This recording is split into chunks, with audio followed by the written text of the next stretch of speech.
بژاردننی سەر و کۆمارە ئەم ڕۆژەکە ئەم ڕۆژەم پێکرد کۆبوونەوەی ئەنجومەنی نوێنەران کاتژمێر 11 دەست پێ دەکات هەتا ئێستا لە ڕووی ئامادەکاریەکانەوە بە ڕێژەی یاسایی و ئامادەبوونی زۆرترین ئەندامی ئەنجومەنی نوێنەرانی عێراق هیچ گرفتێک نییە لەگەڵەوەی کە پارتی دیموکراتی کوردستان هەردوێنێ ڕاگەیەنرایەکی بڵاو کردو کە ئەمان بایکۆتی کۆبوونەوە دەکەن تا ئاستێکیش دەوڵەتی یاسا لە ڕێی وتەبێژەکەی نوری مالیکی و ئاماژەی بۆ کردو کە ئەمانیش بەشدار نابن بەڵام ئەمانە ڕێگر نابن لەوەی کە نیسابی یاسایی یاخود ڕێژەی یاسایی بۆ کۆبوونەوەکە و دەستپێکی کۆبوونەوەکە بکرێ بەڵام هەتا ئێستا هیچ ڕێککەوتنێک نەکراوە لە نێوان بە تایبەتی پارتی ویکێتی بۆ دەستنیشانکردنی بەربژێرێکی هاوبەش بۆ پۆستە بۆ گفتوگۆی زیاتر لەسەر لایەنە سیاسیەکانی بە تایبەتی کە دەبینین ئەوەندەی تەوافقی سیاسی لە نێو کای سیاسی عێراقدا هەیە لایەنی یاسایەکەی تا ئاستێک نەیتوانیوە چێبڕچێ بکە بۆ گفتوگۆی زیاتر بە تایبەتی لەسەر لایەنە سیاسیەکانی پرۆسی سیاسی بەگشتی لایەنە یاسایەکانی بەگشتی لە عێراقدا گفتوگوی زیاتر دەکەین لەگەڵ بەڕێز دکتۆر شۆڕش حەسەن کە بەڕێزیان شارەزای یاسایی و لە ستۆدیۆ میوانم دەبێت دکتۆر شۆڕش سپاس بۆ ئامادەبوونت ئاماژەم پێکرد کە دەبینی چەندین ساڵە ئەوەندەی لایەنی تەوافقی سیاسی لە ساحەی سیاسی عێراقدا بۆ یەکلایکردنەوەی پۆستەکان دەبینرێت ئەوەندە لایەنە یاسایەکەی نابینرێت پێ دوایە ئەمە وای کردووە کە لایەنی یاسایەکەی پەچی بکەوێت یاخود بەو شێوەی هەیە بۆ دەسەڵاتی کە نەتوانێت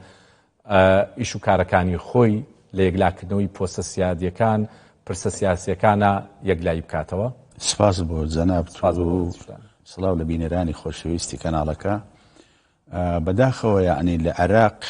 دوای 2003 لایەنە سیاسیەکان و دانانی دەستوری 2005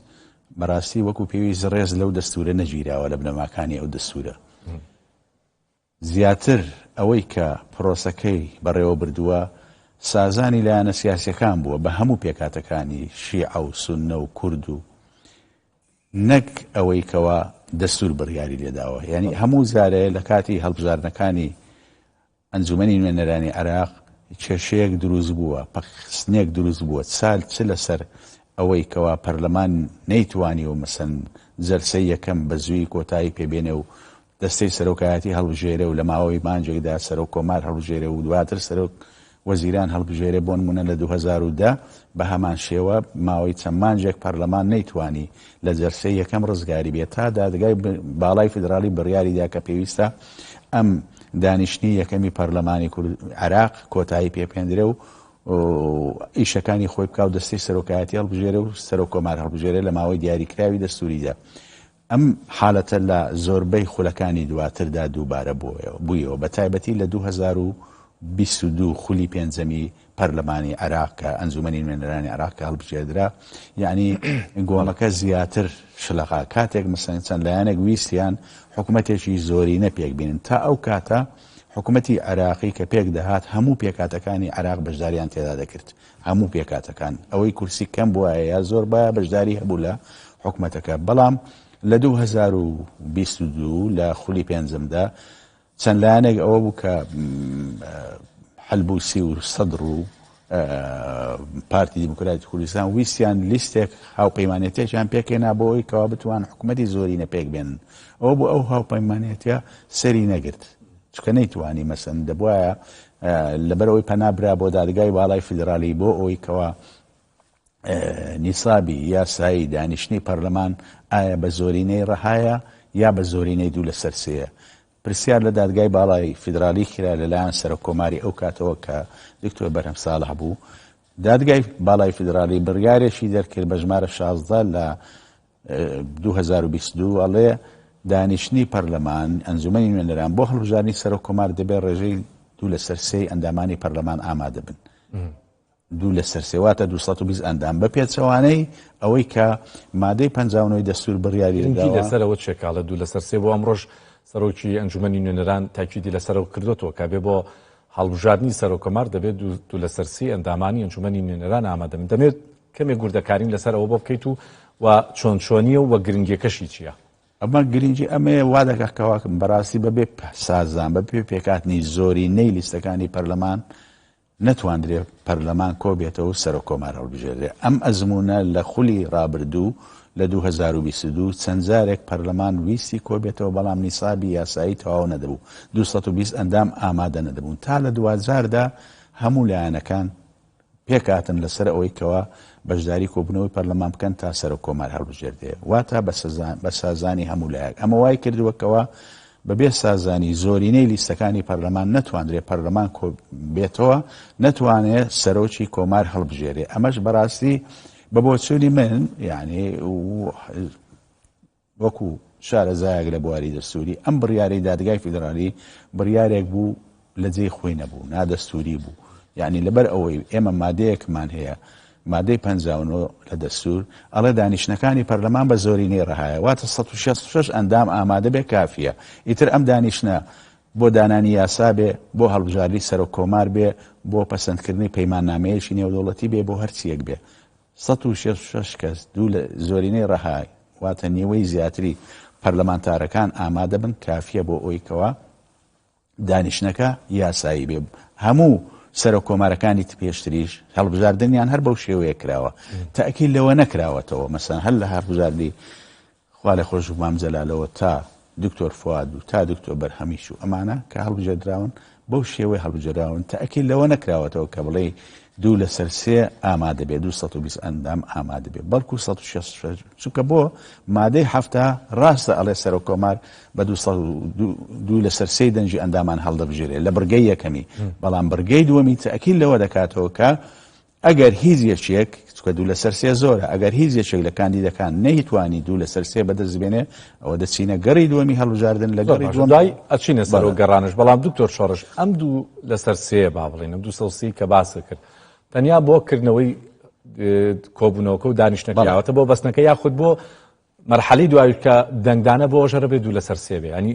وایە یاخود هەر تەنیا بۆ دەستپێکی کۆبوونەوە بۆ ئەوەی کۆبوونەوەکە شێوەی یاسایی خۆی وەربگرێت کۆبوونەوەکە بڵێ قانونیە و تەواو دەبێت 220 کەس ئامادە بێ بەڵام دوای ئەوەی کە 220 کەس ئامادە دەبێت ئەگەر سەر کۆمار کاندیدەکان هیچ یەکێکیان 220 دەنجی نەهێنا ئەوە کێشە نییە لێرەدا دەچینە گەڕی دووەم لە گەڕی دووەم لە گەڕی دووەم کامەی زۆرترین دەنگ بێت بۆ نمونەیەکیان 100 دەنجی بەدەستێناوە ئەویتر 120 بەدەستێناوە کێ زیاتر بێنێ ئەوە دەبێت بەسەر کۆمار ینی مەرزینە لە گەڕی دووەمدا کە 230 کەسەکە تاوانە بێت لە نێو دەنگانەکەیە دەبێت بمێنەوە لە ناو پەرلەمان تا پرۆسەی هەڵبژاردننی پەرلەمان کۆتا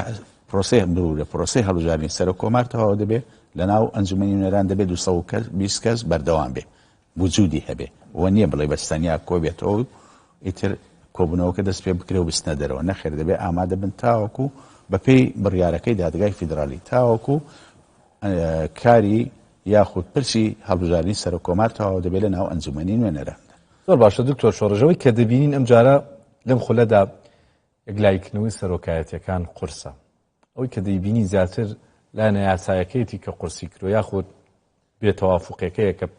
هەر عرفەی عراق لە 2023 بە دواوەم عرفە هەبووە کە تەوافقات نییە لە نێوان لایەنە سیاسەکان هەم لە نێوان شیعەکاندا هەم لە نێوان کوردیشدا ئەنجا دەمێ بزانم ئەم خولە بۆچی وا بە قورسی دەمێنێ بۆچی تێناپەڕنێنێ ئەتوانی بڵێن ئەم جارە کاتەکەشی زۆر تێپەڕی و ڕاستە بەهۆی ئاڵۆزی و گرژەکانی ناوچەکەمە کاریگەری هەبوو کە زەمینێکی لەبار نەبووە کە زوو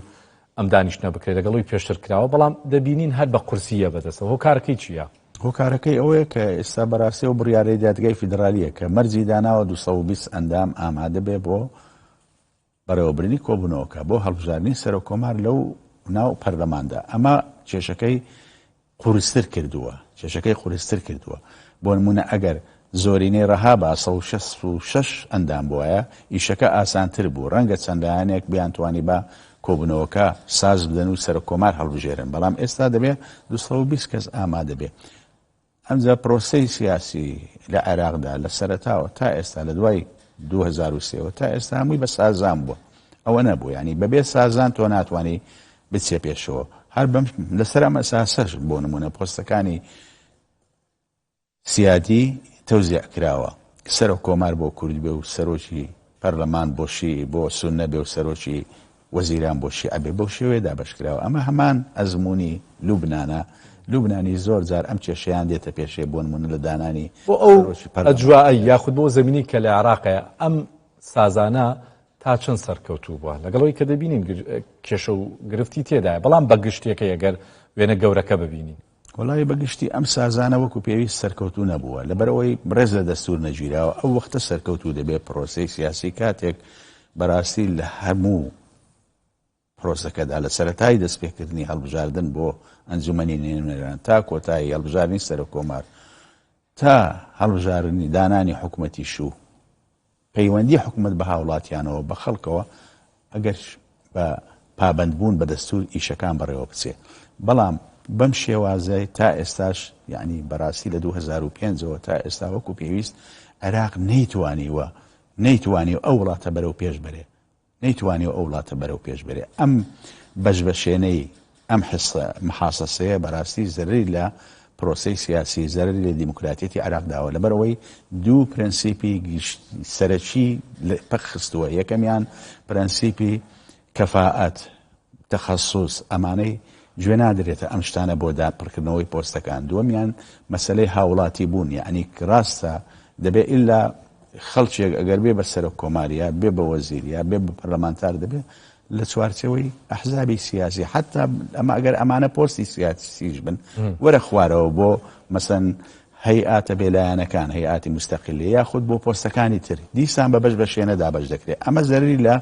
لەوەداوە کە وڵاتەکە نەتوانێت بەرەو پێشەوە بڕوە لەبەرەوەی ئیشی وڵات ئیدارەی وڵات بە لەسەر ئەساسی ئەوە خەڵکی شیاو لە شوێنی شیاودا بنرێت بە تەخەسوس بەڵام ئەم پرۆسەیە ئێمە ئەوە دەیبینین لە 2005ەوە نەیتوانی وەکو پێویست هەم لەسەر ئاستی پۆستە سیادیەکان وەکو پێویست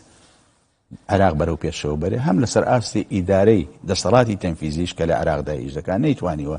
عێراق بەرەو پێش بەرێ لە چاو ئەو وڵاتانەی هەندێک وڵاتی دەور و بەرمان بۆ نمونە وڵاتانی کەنداو یا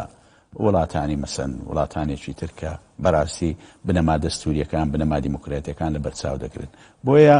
ئێستا ئێمە نەبووە لە وڵاتی دیموکراسی لە وڵاتی پەرلەمانی هەموو حیزبەکان بێن بەشداری لە حکومەتدا بکەن زۆر باش دەبێ بەشێشیان لە حکومەت بێ بەشێشیان لە معارەزە بێ مراقبەی حکومەتەکە بکە ئەو حیزبانە بکە کە لە حکومەتدان بەڵام تا ئێستا ئەم تەجروبەیە لای ئێمە نییە داعش ئێمە سەرەوەی کە عێراق بێت چی بکە بۆی لەم وەزەی کە ئێستا هەیە ڕزگاری بێ اینجا دەمەوێت دکتۆر باز لەوە بکەم کە لە ماوەی ڕابردوودا کە بینیمان هەم دەستەی سەرۆکایەتی پەرلەمان کە هەڵبژێردان بەڵام ئەوەی کە بینرا لە هەڵبژاردننی جێگیری دووەمدا ئەمەی کە ئێستا هەیە بۆ سەرۆک کۆمار دەڵێ لە خولی یەکەمە ئەگەر هەر کەسێ زۆرینەی ناو لە خولی دووەمە بە زۆرینەی دەنگ پەسەند دەکرێت بەڵام بینیمان لەوەی هەڵبژاردننی جێگیری دووەمی پەرلەمان ئەمە نەکرا 50 کرا کە نەتوانراوکرا بۆچی ئەم جیاوازی هەیە لە هەڵبژاردنە خوارد و پۆستەکە سیادیە بەڵێ لە بۆ هەڵبژاردننی سەرۆک کۆمار لەگەری یەکەم دوو لەسەر سێدانراوە بەڵام بۆ ئەم بەغلەبی مطلقە دانراوە ئەگەر کەسێک ئەغلەبی مطلق نێنرێ ئەو وەختە منافەسە لە بینی دوو کاندید دەمێنەوە وەکو بینیمان لە هەڵبژاردننی جێگەڵی دووەمی سەرۆکی پەرلەمان بەڵام بۆ سەرۆک کۆمار بوو بەتیبارەی پۆستێکی سیادیە و کەسی یەکەمە لەسەر دەوڵەتەکە و نوێنەرایەتی دەوڵەتەکە دەکا ئەمە دوو لەسەر سێ دانراوە کە پێویستە ئەو کاندیدەکانی سەرۆک کۆمار لە گەڕی یەکەمدا لە جەولەی یەکەمدا دوو لەسەر سێ بەدەستبێنێ ئەگەر دوو لەسەر سێ بەدەستنێنن ئەو وەختە دوو کاندید کە زۆرترین دەنجیان بەدەستێناوە دەبن بە منافسیەکە و دەستنە جەولەی دووەم لە جەولەی دووەم کامیان زیاتر بەدەستبێنێ لەوەی تر ئەگەر بەدەنجێکیش جیاواز بێ ئەوە دەبێ بە سەرۆک کۆمار واتە علاقەی بۆەوەیە مەسەن پۆستی سەرۆک کۆمار پۆستێکە کە تەمسیری وڵاتەکە دەکات لەسەر ئاستی هەڵبژاردننی سەرۆک کۆمارە لە خولی دووەما وەکو ئەنجومەنی نوێنەران بینیمان پێویستی بە 50 نییە نەخێر پێویستی بۆ نییە بەدەنگیش لەگەڵ ڕکابەرەکەیە زیاتر بێ ئەو ئەبێت سەرکەوتووە بەڵێ زۆر باشە مەرجێک دیاری بەپێی ئەو هەم بەپی دەستور هەم بەپێەوەی کە ئەمڕۆ ئەگە سەرۆک کۆمار هەڵبژێرێت پێویستە کە سەرۆک کۆماری نوێ سەرۆک وەزیرانی دەستنیشان کرا و بەربژێری دەستنیشان کرا و ڕاست پێرێت بۆی کە کابینەکەی پێگەڵێنێ بەڵام ئەوی کە دەبینین لە نێو ماڵیشی عەشدا تا ئێستا ئەمە یەکلایی نەبووەوە ڕاستە پێشتر چوارچەوەی هەمانگی نوری مالیکیان دەستنیشان کرد بەڵام لە دوای ڤیتۆکەی ئەمریکاوە ئەمانیش کێشانتێکە و جارێکی کە تا ئێستاش نە نوری مالیکی یەکشێتەوە ئەو داواکە کە چوارچەوەی هەمانگی بە فەرمی بکشێنێتەوە نە کەسێکی تریش تا ئێستا دیاری کراوە و 15 ڕۆژیش دانراوە لەو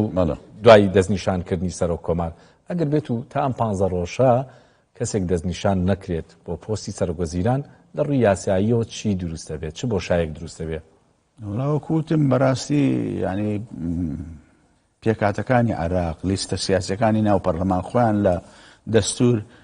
بە گەورەترە زانن بۆیش بەو شێوەیە تەعامل لەگەڵ دەستورەکەن ئەژینا مەسەن دەستور دیاری کردووە مەسەن یەکەم کۆبوونەوەی پەرلەمان لە 29 12 کراوە دەبێت لە ماوەی مانجێکدا سەرۆک کۆمار هەڵبژێردرا بە وانە ئەو مانگا هیچ نەشەر هەبوو نەهیچ ئاژاوەیەک هەبوو لە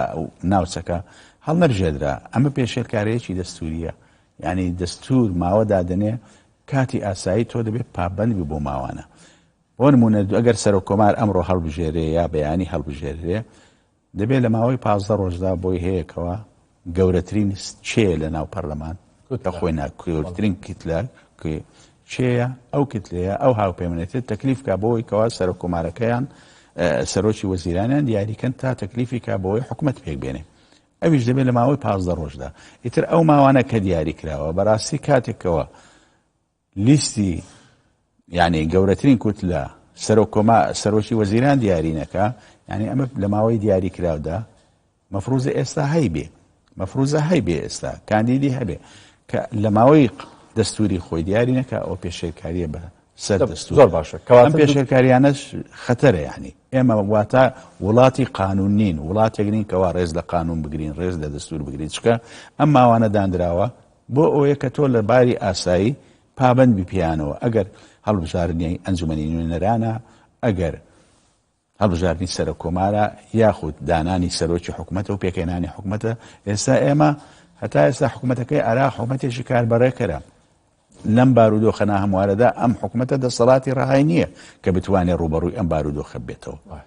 ئێمە زۆر کێشەمان ینی دەستورەکەش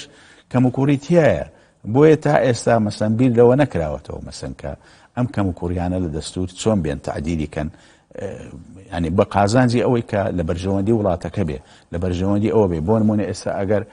مانەوێ حالەتی تەواڕی ئەلانکەین ئەگەر حکوومەتەکە کاربەڕێکەریش نەبێ ئەلانکردنی ئاسان نییە چکە دەبێ بگەڕێنەوە موافقەی پەرلەمان وەربگرین ئەویش بە 2 لە سەر 3 زۆر زەحمەتە لە 2014 کاتێ هزومیدا ئەشبوو ویستیان ئەلانی حالەتی تەواڕی ڕابگەین بەڵام نەیانتوانی دەنجی پێویست بەدەست نەهات لە ناو پەرلەماندا کەواتە دەستورەکەش تا ڕادەیەک خەلەلی تایە دوای 20 ساڵ لە جێبەجێکردنی ئەو دەستورە کارپێکردن بۆ دەستورە پێویستە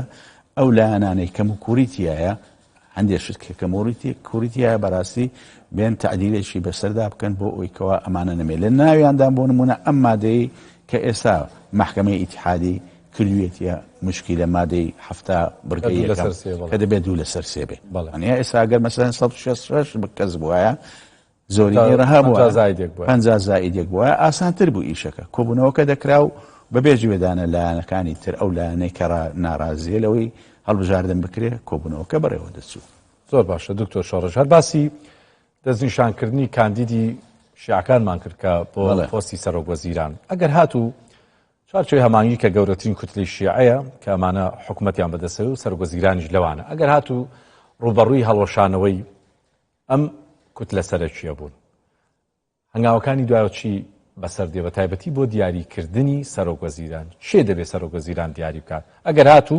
بۆ نمونە گەورەترین کوتلەی شیعی کە ئێستا لە ساحەکە چوارچۆی هەمانگیە ئەگەر تووشی هەڵوەشانەوە بوو بەهۆی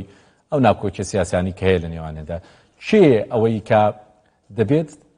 بربژێری سەرۆک وەزیران یەکلایی بکاتەوە بەڵێ خۆی ئەم مەسەلەی کتلەی گەورەترین کتلە لە ناو پەرلەمانی عراقی ئەمەش کە لە مادەی 76 دەستوراتوە ئەمەش جێی مشت و مڕ بوو لە دادگای فیدرالی 4 جار بڕیاری لەسەر دراوە 4 جار لە 2000دا وتیان محکەمەی فیدرالی وتی گەورەترین کوتلە ئەو کتلەیە کە تا دوای هەڵبژاردننی سەرۆک کۆماریش دێ خۆی تەقدیم دەکات لە ناو پەرلەمان جا ئێمە بزانین دوای هەڵبژاردننی سەرۆک کۆمار ئەو کتلەیە چیەیە کە گەورەترین کتلەیە سەرۆک کۆمار ئەو کتلەیە تەکلیف دەکات ئەم کتلەیەش دەبێت کاندیدی هەبێت چکە ئەگەر کاندیدی نەبێ ئەو وەختە بەڕاستی پەخانی دەستورە دکتۆر شۆڕژ ئەگەر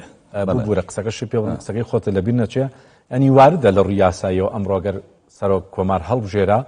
و تەکلیفی سەرۆک وەزیرانی کرد بەڵام کاندیدێک نەبێ شتیوا ئەبێ یان شتیوا بووە نییە شتیوا نابێت ئەی چۆنی ینی ئەم هاتۆتە ناو پەرلەمانی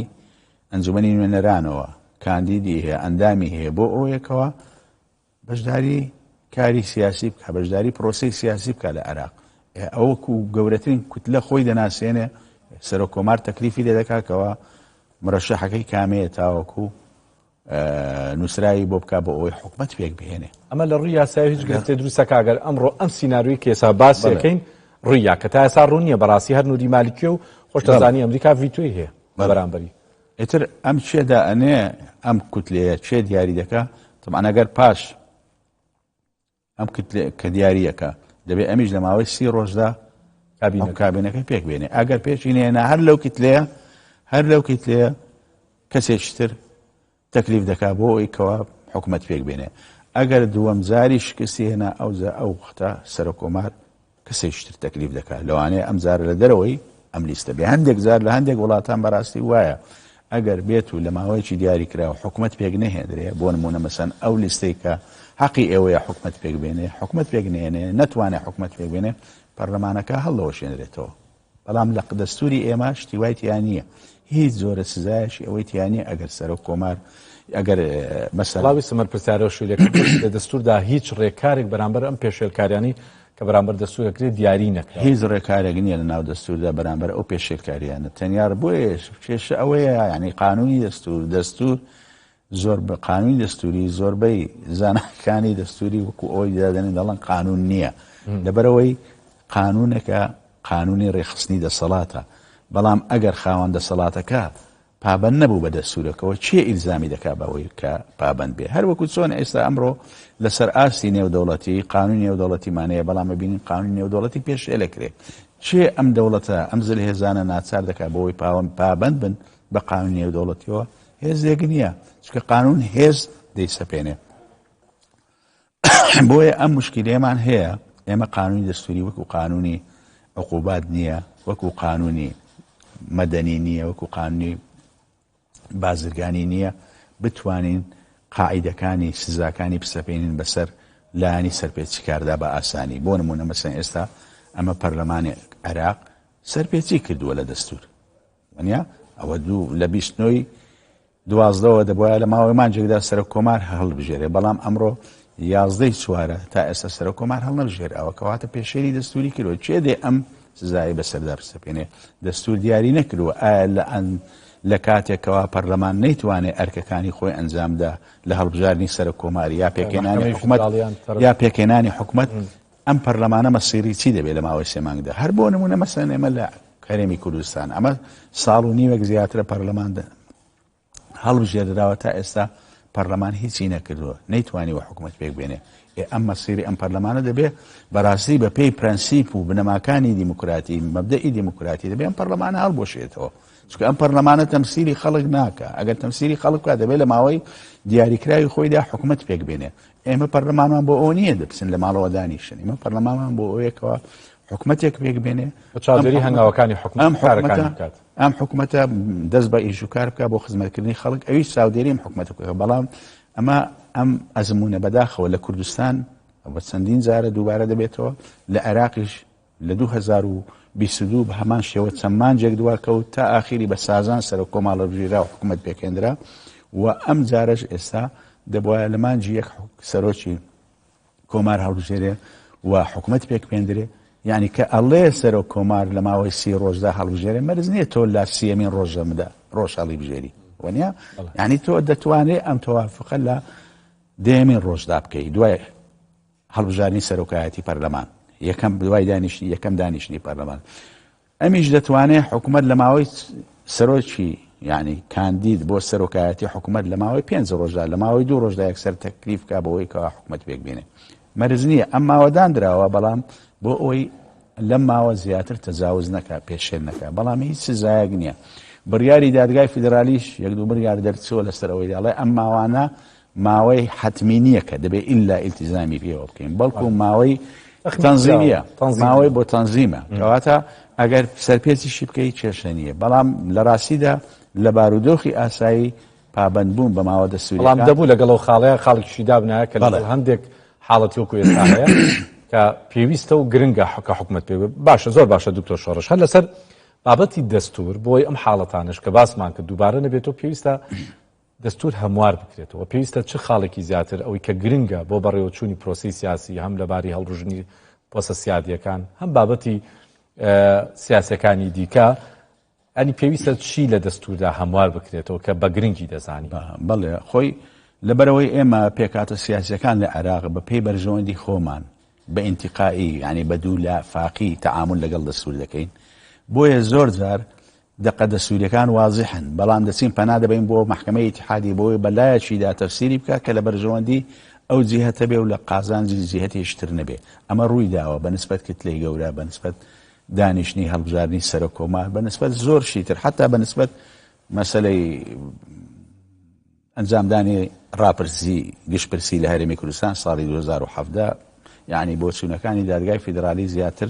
انحیازی پێوە دیار بوو بۆیە باشتر وایە بەڕاستی لە وڵاتێکدا کە ئێمە پابند بین بە دەستورەوە دادگای فیدرالی لە تەفسیرکردنی بۆ مادە دەستوریەکان تەفسیرێکی وا بکە کە لەگەڵ ڕۆح و پرەنسیپ و پرینسیپەکانی دەستور بگونجێ لەگەڵ سەرجەمی مادەکانی دەستور بگونجێ بۆ نمونە مادەی 59 ئەڵێ هەموو دانیشتەکانی پەرلەمان بە زۆرینەی ڕەها دەبێ نەیوتووە دیاری نەکردووە ئەم مادەیە کە محکەمە وتی دانیشتنی پەرلەمان بە دوو لەسەر سێ دەبێ نەیوتووە مادەکە ناڵە دانیشتنی پەرلەمان بە دوو لەسەر سێ دەبێت دەڵێ هەڵبژاردننی سەر کۆمار لە جەولەیە یەکەمدا بە دوو لەسەر سێ دەبێت کەچی ئەم بەو شێوەیە تەفسیری کردووە بۆی پرۆسەکە تعتیلکە بۆیە هەندێک خاڵ هەیە پێویستە ئەم جارە لە تعدیلکردنی دەستورە ئەم بابەتانە هەڵبژاردننی سەرۆکایەتی پەرلەمان یا سەرۆکی کۆماری یا سەرۆکی حکوومەت و پێکەێنانی حکوومەت و ئەمانە بە دەقیقتر لە دەستور ئیرادە هەیە هەموارکردنەوەی دەستور کە تەبینی هەمویان بەشدارن لە حکوومەتەوە هەمووشیان ڕوبەڕووی ئەم گرفتانە بوون ئەم ئیرادەیە نییە لەبەرەوەی لە 2019 یەکدوو لیژنە پێکەندرا لەسەر ئاستی پەرلەمانی عێراق و لەسەر ئاستی سەرۆکایەتی کۆماریش بەڵام بە هیچ ئاکامێک نەگەیشت بۆ نمونە مەسەن دوێنێ و سەرۆکی ئەنجومەنی قەزای عێراقی فایق زێدان مەسەن وتارێکی نووسیوە لەسەر ئەوەی کە پەرلەمان نەیتوانیوە لە ماوەی خۆیدا ئایا چی لێ بکەین لە کاتێکدا دادگاش ناتوانێت محکمەش ناتوانێت دەسەڵاتی نییە چکە محکمە بەڵێ ڕێی پێ نەدراوە بەڵام محکمە ئەو وەختە دەجوولێ کە داوای لێ بکرێ مەسەن داوای لێ بکرێ ئایا ئەم کارەی پەرلەمان ناجەستوریە نادەستوریە ئەو وەختە بڕیارێک دەردەکات بڕیارەکەشی مولزمە بۆ هەموو دەسەڵاتەکان بەڵام محکمەش وەکو پێویست ناتوانێت بێتە پێشەوە لەبەرەوەی لە دەستوردا ئیجرایەک نهاتوە بڵێ ئەگەر پەرلەمان نەیتوانێت لە ماوەی 3 مانگدا حکوومەت پێک بێنێ پەرلەمانە دەبێ هەڵبۆشێتەوە ئەگەر سزایەکی وە هەبێ بۆ نمونە مەسەلە دەستوری تووشێک وڵاتەکانیش پابند دەکات و فشاریژە خاتە سەر لایەنەکان کە بۆی زوو ئەو وەختە ناچار دەبن کە لە ماوەی دیاریکراودا پێک بێنن بەڵام کە تۆ هیچ سزایەک نیە لە دەستورەکەدا بۆ نمونە مەسەن من ئەڵێم لە 2010 یەکەم جەلسەی پەرلەمان بە کراوەی جەلسەی ئەوەی کە سەرۆکی ستنکا دکتۆر فواد سەرۆکی پەرلەمان بوو سەرۆکی تەمەنی پەرلەمان بوو نزیکی 3 مانگ 4 مانگ پەرلەمانەکە هەر جەلسەی یەکەمی بەکراوەی مایەوە هەر ئێستا سەرۆکی پەرلەمان و جێگرەکانی هەڵنەبژار تا محکمەی ئیتحادی تەدەخولی کرد داوای لێکرا لەلایەن ڕێکخراوەکانی کۆمەڵگەی مەدەنیەوە داوا نووسراکەوە کۆتایی بە دانیشتنی یەکەم بێنێ ئەوجا بڕیاری دەرکرد کە ئەو جەلسەیە کۆتایی پێمەنرێ و پەرلەمان سەرۆکی کایەتی خۆی هەڵبژێرێ و دەست بەکارەکانی بکە یعنی ئەمە لە نەبوونی سزادا تۆ 3 مانگ زۆر زۆرە بۆ ئەوەی کەوا تۆ بێ ئیشەکان ئەنجام دێ حکومت پێک بێنی بە تایبەتی ئێمە هەموو بە تایبەتی لە عێراق کە نیزامەکە پەرلەمانیە و زۆربەی دەسەڵاتەکان لای سەرۆکی حکومەتە سەرۆکی لای ئەنجومەنی وەزیرانە پێویستە حکومت بە زووی پێک پێندرێ بەڵام کە لە ماوەیەکی دیاریکرا حکومت پێک نێنێ ئەم پەرلەمانە حەقی ئەوەی هەڵبۆشێتەوە حالیەن مەسەن ئێستا پەرلەمانی کوردستان یعنی قانونی هەڵبژاردننی پەرلەمانی کوردستان شتێکی وایتیان نیە بڵێ ئەگەر پەرلەمانی کوردستان نەیتوانی حکومت پێک بێنێ لە ماوەی دیاریکراودا ئەم پەرلەمانە مەسیری چی لێدێ ئێمە دەبینی ئەمە ساڵ و نیوە کە پەرلەمان هەڵبژێنراوە خەڵک دەنجی داوە کەچی بەداخەوە دەبین زۆر باشە دکتۆر شۆڕش با بینە سەر سەرۆکی وەزیرانی عێراق و حکوومەتی عێراقیش کە ئێستا لە ماوەی بەسەرچوونیشدا و کە بەسەرچوو ماوە بەسەرچووە ئەمە تا چەند مخالفەی دەستوریە و کاریگەریەکانی چی دەبێت لەسەر دەقە یاسایەکانی دەستور بێگومان یعنی تۆ وەکوتم ئەم ماوانە هەمووی دیاری کراوە بۆ هەڵبژاردننی پەرلەمان پێش ئەوەی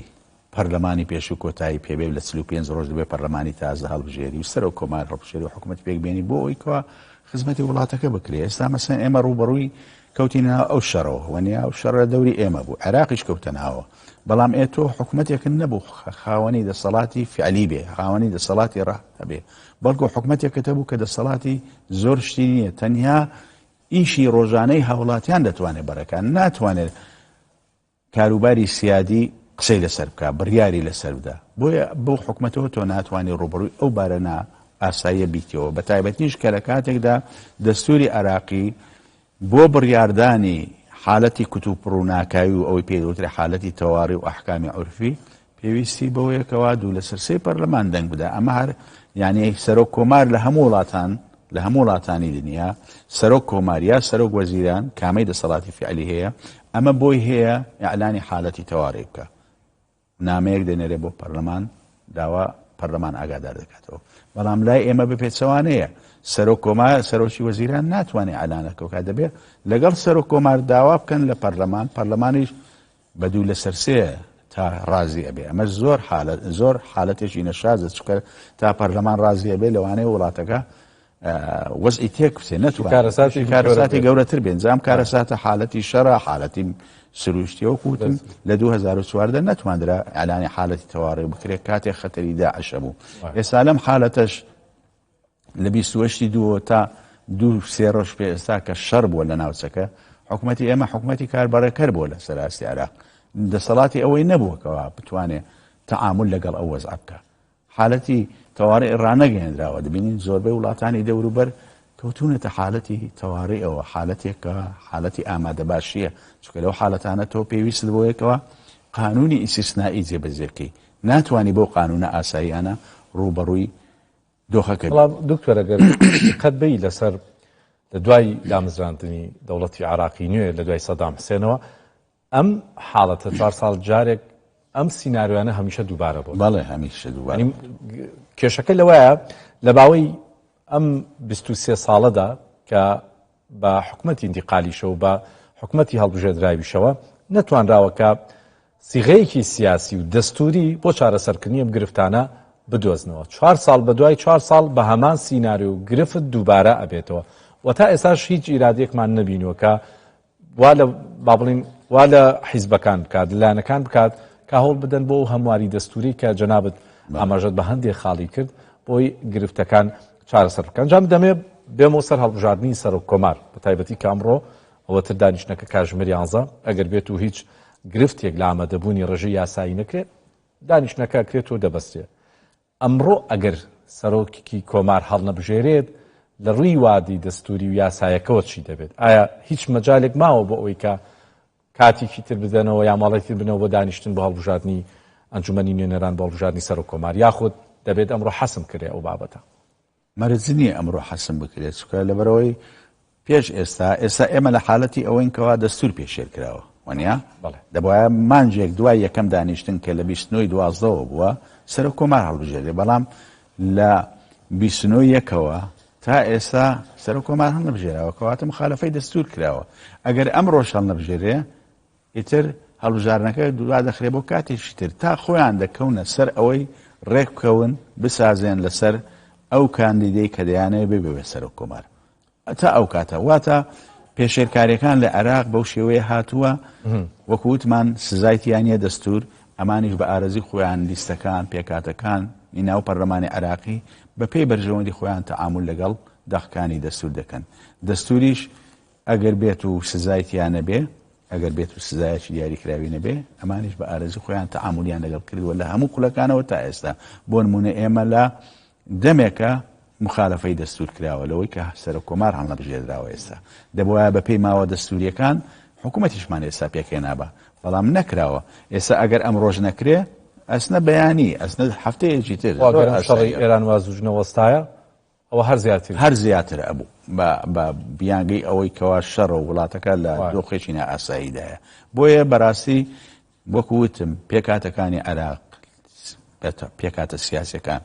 وەکو پێویست ڕێز لە دەستور ناگرن بە پێی بەرژەوەندەکانی خۆیان تەعامل لەگەڵ دەستور دەکەن. هەموو پێکاتەکان سونە و شیعە و کورد و لەناو ئەوانش لایەنە سیاسەکانی ئەم پێکاتانە بە هەمان شێوە تەعامل لەگەڵ دەستور دەکەن بە پێی بەرژەوەندی خۆیان. ئەوە نییە بڵێ ڕێز لە دەستور بگرێت لەو شوێنەی کە لە بەرژەوەندێتی و لەو شوێنش کە لە قازانجی نییە هەر ڕێزی لێ بگرێت. بۆیش مێنیمان مەسەن بۆ نمونە لە ساڵی 2000 یەکەم جار کە تەفسیری کتلێ ئەکبەر کرا ئەوە بووکەوە لە پێناو نوری مالیکی کرا بە سەرۆکی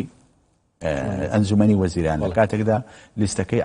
عەلاوی زیاتر بوو لە ڕووی کورسیەوە زیاتر بوو. بۆیە هەموو تەفسیر زۆربەی تەفسیرەکانی دادگای فیدرالیش بۆ ئاقارەدا هاتووەکەوە پرۆسەی سیاسی زیاتر تەعقید کردووە لەوەی کەوا ئاسانکاری بۆ بکە. زۆر سپاس بۆ بەڕێز دکتۆر شۆڕش حەسەن شارەزای یاسایی کە میوانی کەناڵەش زۆر سوبارە بەخێر بێ. سپاس.